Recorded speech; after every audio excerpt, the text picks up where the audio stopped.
सुरक्षा का बेहतर वातावरण। गन्ना किसान हो या अन्नदाता किसान, हमारे अन्नदाता किसानों ने मांग की कि प्राइवेट ट्यूबवेल को बिजली फ्री दीजिए।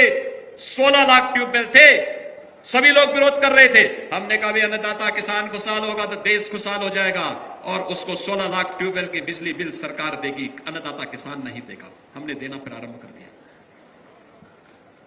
लगातार काम हो रहा है।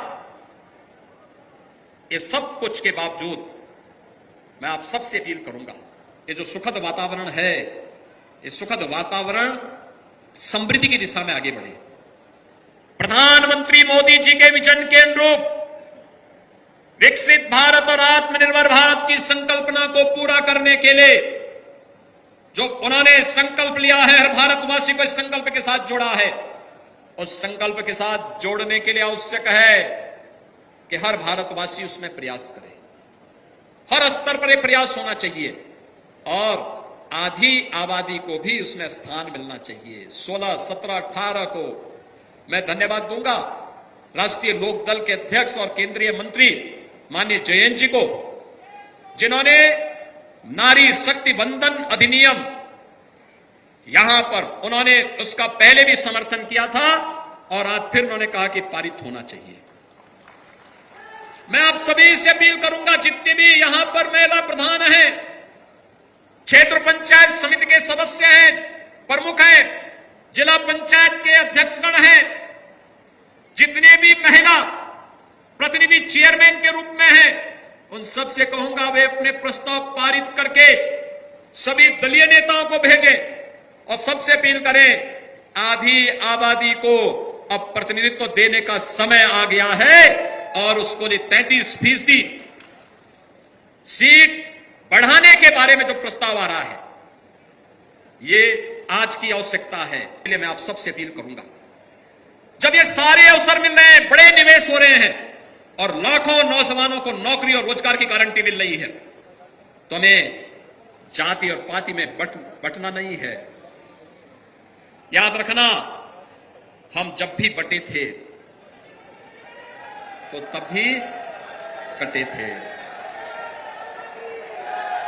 आज दंगा फसाद से मुक्त है, उपद्रव से मुक्त उत्तर प्रदेश है, माफिया मुक्त है, गुंडा मुक्त है, दंगा मुक्त है, कर्फ्यू मुक्त है, और अब उपद्रव नहीं बल्कि उत्सव हमारी पहचान बन रहे हैं। उत्सव आप देखें ना, कांवड़ यात्रा क्या धूम धड़ाके के साथ निकल रही है, हरिद्वार से लेकर के यहां पे ओगढ़नाथ मंदिर तक हो,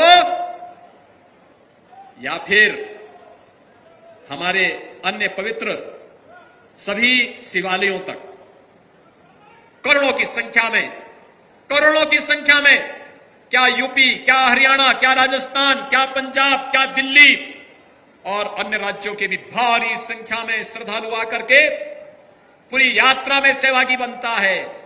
मैंने यहां पर देखा है, कांवड़ यात्रा के दौरान आप देखते होंगे, हर बार मैं पुष्प वर्षा करने के लिए आता हूं। पहले पुष्प वर्षा नहीं होने देते थे, पहले रोकते थे, बैरियर लगाते थे, प्रतिबंध लगाते थे। हमने कहा नहीं, प्रतिबंध नहीं होगा, पुष्प वर्षा होगी, पुष्प वर्षा। अभी कपिल देव जी मुझे समझा रहे थे कि ये शिव की मूर्ति है। मैंने कहा भाई, शिव जी की मूर्ति है, शिव चौक भी यही है। विधायक आप हैं, मुझे बताना पड़ रहा है कि शिव चौक है ये, यानी विधायक वो हैं, मुझे बताना पड़ा उनको कि शिव चौक यही है,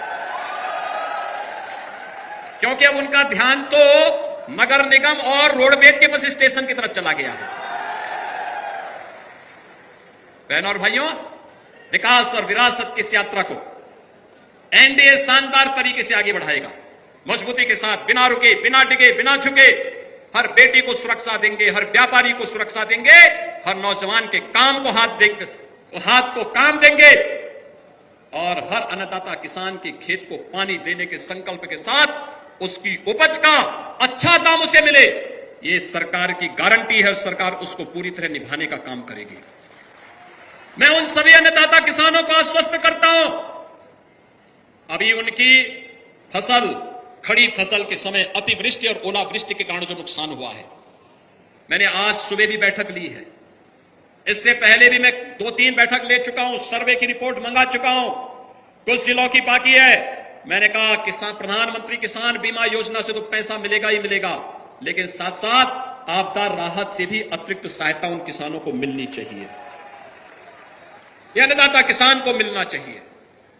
उसकी मेहनत अंतिम समय में अतिवृष्टि और ओलावृष्टि के कारण नुकसान हुआ है। पश्चिम में काफी ज्यादा नुकसान हुआ है, मध्य यूपी और पश्चिमी उत्तरी यूपी में बहुत ज्यादा नुकसान हुआ है, और उसमें सरकार अपने अन्नदाता किसानों के साथ खड़ी है, हमेशा आपके साथ खड़ी रहेगी।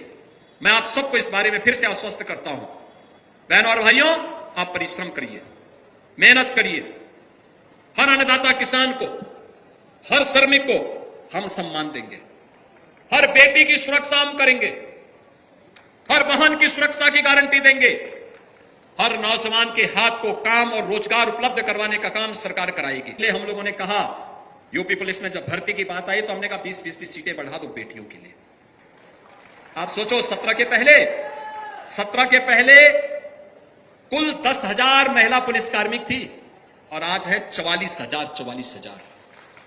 ये 44,000 बेटियां जब निकलती है सड़कों पर तो अच्छे अच्छे सौदों को मैदान छोड़ करके भागना पड़ता है। और हम लोगों ने कहा है, माफिया की जगह तो केवल मिट्टी में होगी। बेटी की सुरक्षा के साथ खिलवाड़ करने वाले के लिए इस धरती माता के पास कोई जगह नहीं होगी।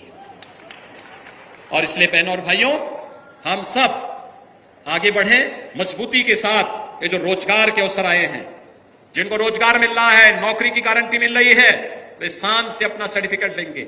जिनके परिश्रम और पुरुषार्थ से ये योजनाएं आपके जनपद में आ पाई हैं, उन सबको मैं बधाई देता हूं। उनको हृदय से बधाई देते हुए पूरे मुजफ्फरनगर वासियों का अभिनंदन करता हूं कि ये योजना आपको मिली है और विकास के लिए सरकार कभी भी आपको निराश नहीं होने देगी। इस विश्वास के साथ मैं आज के इस अवसर पर एक बार फिर से आप सभी के प्रति अपनी शुभकामनाएं देता हूं। बाबा साहब भीमराव अंबेडकर की पावन जयंती की पूर्व संध्या पर आयोजित आज के इस कार्यक्रम के अवसर पर बाबा साहब भीमराव अंबेडकर की स्मृतियों को भी नमन करते हुए उन्हें विनम्र श्रद्धांजलि अर्पित करता हूं। हर खबर पाइए सीधा अपने मोबाइल पर।